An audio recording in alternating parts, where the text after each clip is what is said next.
नमस्कार मित्रांनो, वेलकम, स्वागत आहे माझ्या यूट्यूब चॅनलमध्ये. तर मित्रांनो, आज आपण एकदम असं सेन्सिटिव्ह विषय बघणार आहोत. तर विषय पाहण्या अगोदर तुम्ही माझ्या चॅनलला सबस्क्राईब केलं नसेल तर सबस्क्राईब करून घ्या आणि बेल प्रेस करायला विसरू नका. तर मित्रांनो, आपण रोज रस्त्यावर एक दृश्य पाहतो. कुठे गाय उभी, कुठे बैल धावतायत, कुठे म्हैस रस्त्याच्या मध्यभागी बसली आहे. आपल्याला हे सगळं दृश्य इतकं सवयीचं झालं आहे की या दृश्यामागचा धोका आपण विसरून गेलो आहोत. पण एका क्षणाची चूक, एक मोकाट जनावराचा अचानक येणारा आडवा तांडा आणि एका कुटुंबाचं आयुष्य बदलून जातं. रस्त्यावरची मोकाट जनावरं ही फक्त जनावरे नाहीत, हा जीव घेणा प्रश्न आहे. जीव माणसाचा असो किंवा जनावराचा असो, जीव म्हणजे जीव असतो की नाही, आणि त्या जीवाला धोका होऊ नये याची जबाबदारी आपल्या सगळ्यांची आहे. आजच्या या व्हिडिओमध्ये आपण बोलणार आहोत मोकाट जनावरे, अपघात आणि आपल्या समाजाची खरी जबाबदारी कोणती आहे ती आपण जाणून घेणार आहोत. एका ठिकाणी तर आमचे नातेवाईक रात्री बाईक चालवत असताना अचानक समोर गाय आली, गाडी घसरली, माणूस दूर फेकला गेला. अशा घटना रोजच कुठेतरी घडत असतात. शहरात ट्रॅफिक जाम, गावात धावत आलेला बैल, पावसात जमिनीवर बसलेली म्हैस, अचानक वळणारी उभी असलेली जनावरे, ही फक्त दृश्य नाहीत, ही लोकांच्या जीवाशी खेळणारी परिस्थिती आहे.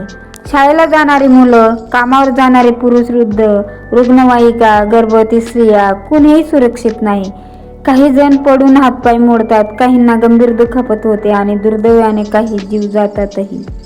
या सगळ्यांपैकी कोण जबाबदार? कोण? सरकार, पोलीस, चालक? नाही ना, आपण सगळे, आणि विशेषतः जनावरांचे मालक.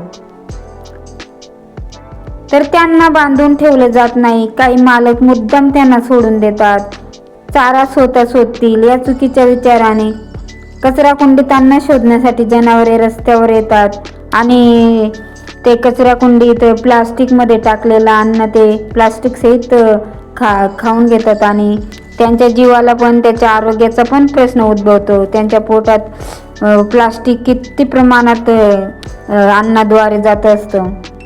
हे बेजबाबदारपणा कोणाचा? तर मालकांचा आहे आणि समाजाचा पण आहे. आपण खरकट फेकताना आपण प्लास्टिकच्या पिशवीमध्ये न टाकता असं एका ठिकाणी ओतून द्यावा. रात्री वाहनांची गर्दी कमी असते, त्यामुळे ते रस्त्यावर मध्यभागी एकदम बसून घेतात. गावात ठेवण्यासाठी योग्य शेड पाहिजे. नगरपालिकेकडे जागा नाही का, किंवा असली तरी व्यवस्थापन नाही.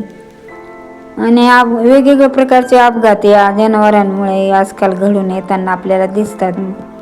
मोकाट जनावरांमध्ये एकदम अचानक समोर येणे, म्हणजे एखादा मोकाट जनावर असं असतं की ते एकदमच अचानक समोर येतंय, त्यामुळे अंधारामध्ये लाईटमध्ये गाय ती दिसली नाही तर ब्रेक लावायला वेळ पण मिळत नाही. वळणावर अपघात म्हणजे वाकडे वळण, टेकड्यावरची चढ उतार रस्त्यावर जनावरे अचानक उभे राहिलेले असतात. बैलांचा धावणे, मध्येच एखादा बैल किंवा गाय अचानक धावत येत असते आणि बाईक स्वाराला एकदम बाजूने धडकते, म्हणजे तिला पण जखमी होते आणि एखाद्या माणसाचा जीव जातो.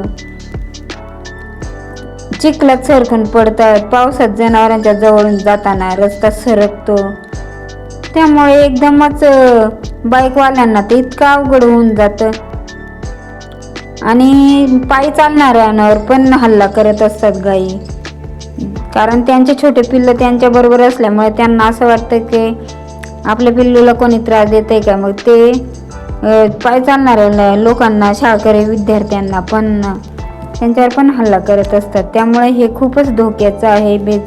त्यामुळे जे मालक असतील त्यांनी प्लीज आपले जनावरांना प्रेम द्या, त्यांना आपलं म्हणून सांभाळा, त्यांना खाऊ पिऊ घाला, त्यांना गवत चारा द्या.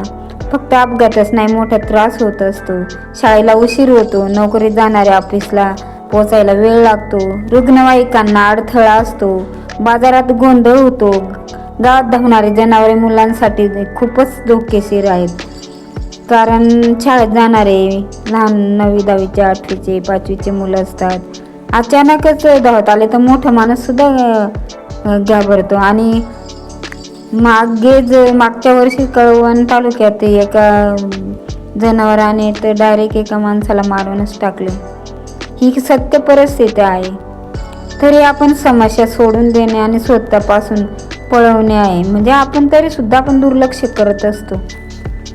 हे सगळं कळतं पाहतो माणूस, परंतु प्रत्येक म्हणजे समाज असं बेजबाबदार का वागतो हाच मोठा प्रश्न पडलेला आहे. आणि नगरपालिकेवाले किंवा ज्यांची जबाबदारी आहे समाजाची पण आहे, आणि जास्तीत जास्त ते प्राण्यांचे जे मालक आहेत त्यांनी, अरे आपण त्या प्राण्यांचा वापर करतो, त्यांचं दूध घेतो सगळं काही, तर मग आपण त्यांना असं वाऱ्यावर का सोडायचं? ते पण आपल्या घरचं एक सदस्य आहे. आपण ते मुक्का जनावर आहे, त्यांना बोलता येत नाही, तर आपण त्यांची काळजी घ्यायला पाहिजे. आपण सोडलं नाही तर ते कशाला जाईल? समस्या मोठ्या आहे पण उपाय अतिशय सोपे आहेत. त्यामुळे आपण कमीत कमी जनावरांना बांधून ठेवायला पाहिजे, वेळेवर चांगलं पाणी द्यायला पाहिजे, त्यांना रस्त्यावर मुद्दाम सोडू नका, त्यांच्यावर नाव कानावर नंबर टाका म्हणजेच कळेल. ग्रामपंचायत किंवा नगरपालिकेची पण काही जबाबदारी असते. गोशाळा पाहिजे, जनावरांना शेड बांधायला पाहिजे, बेवारस जनावरे पकडण्याची सेवा उपलब्ध करून दिली पाहिजे, CCTV आणि दंड प्रणाली सुरू करायला पाहिजे की त्या निमित्ताने मालक लोक त्यांचे जनावरं सांभाळतील, म्हणजे अपघात कमी होतील. जनावरांना रस्त्यावर पाहिले तर फोटो काढून त्वरित तक्रार करायला पाहिजे. अपघाताची भीती असलेल्या रस्त्यांवर जागृती फलक लावा. जनावरांना मारू नका हा उपाय नाही, प्रेमाने हाताळा. जनावरे ही निसर्गाची देणगी आहे आणि माणसाची जबाबदारी आहे. त्यांना सांभाळणे आपले कर्तव्य आहे, रस्त्यावर सोडणे नाही. एका छोट्या बेफिकीरमुळे एखादं कुटुंब उजाडू शकतं, एखादं जनावर मरू शकतं आणि एखादं आयुष्य बदलू शकतं. चला आपण एक पाऊल टाकू रस्त्यावरून मोकाट जनावरे हटवण्यासाठी आणि समाजाला सुरक्षित बनवण्यासाठी. जागरूक व्हा, इतरांनाही जागरूक करा, कारण जीव वाचवणं हा सगळ्यांचाच धर्म आहे. अपघाताच्या ठिकाणी सूचना फलक लावायला पाहिजे, तक्रार नोंदवायला पाहिजे. जनावरांना त्रास न करणे, सोशल मीडियावर जागरूकता मोहीम राबवायला पाहिजे. असं न केलं तर अपघात वाढतील, जीवितहानी वाढेल, ट्रॅफिक समस्या कायम होतील, मुलं आणि वृद्ध असुरक्षित असतील, जनावरांचाही जीव धोक्यात असतो. म्हणून लक्षात ठेवा, जनावरे ही निसर्गाची देणगी आहे आणि त्यांची जबाबदारी ही समाजाची आहे आणि मालकाची आहे. रस्त्यावर सोडणे म्हणजे आपल्या जीवाशी खेळणे. जागरूक व्हा, अपघात टाळा, जनावरे सांभाळा. मित्रांनो, जर प्रत्येक माणसाने माझं जनावर माझी जबाबदारी इतकंच जरी मनात ठेवलं तर आपल्या गावात अपघात कमी होतील, निर्दोष जीव वाचतील आणि माणुसकी पुन्हा जिवंत होईल. म्हणूनच शेवटी पुन्हा सांगते, स्वतःचं जनावर सांभाळा, ते सुद्धा जीव आहेत आणि त्यांना जगण्याचा अधिकार आहे.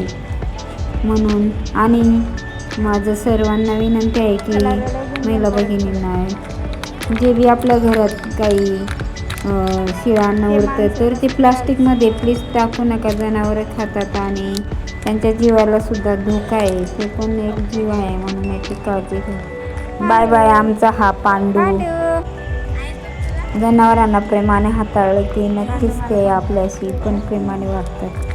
प्लीज मित्रांनो, व्हिडिओ आवडला असेल तर लाईक करा, शेअर करा, कमेंट करा आणि बेल प्रेस करायला विसरू नका. भेटू पुढच्या व्हिडिओमध्ये. तोपर्यंत बाय बाय.